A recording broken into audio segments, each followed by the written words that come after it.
yoga. What could be wrong with breathing right and exercising and stretching? There's nothing wrong with that at all. Yeah, nothing. Nothing wrong with breathing and exercising and stretching. Yoga is not that. Yoga is a Hinduistic yoking to the Hindu gods. Is it true that when you do this stretching, it is considered by Hindu gods as worship to them? Yeah, let me at least first explain. It's not stretching. What is it? It takes stretching, and you need to stretch your muscles to do those poses. But more importantly, it is a spiritual practice that was set up 2,000–3,000 years ago in the Upanishads, which is like the Hinduistic teachings and wisdom and spiritual. It was set up so that every Hindu could actually go into a position that would evoke or open the door to that demon that would be assigned for, or that god for that actual yoking. So it's like a spiritual practice, and it's about yoking. It's yoking to the Hindu gods, Brahman and Kali and Vishnu. They're not yoking. Okay, when you together. say yoking, what do you mean? I'm connecting to that god.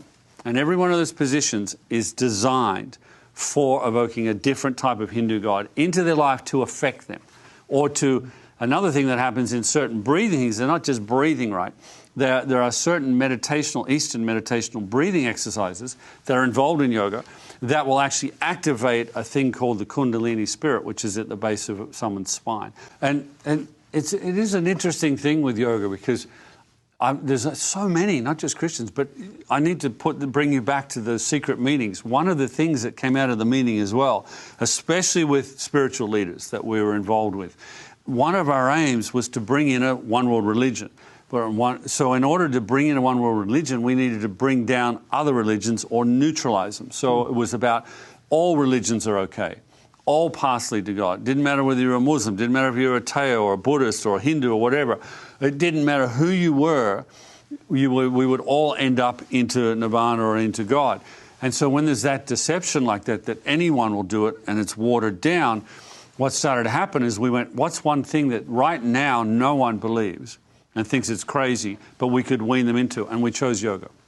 We actually purposely chose that we could in 30 years have yoga come to the point that it was so common, people would argue to keep doing it, even as believers. And that's exactly what we're seeing.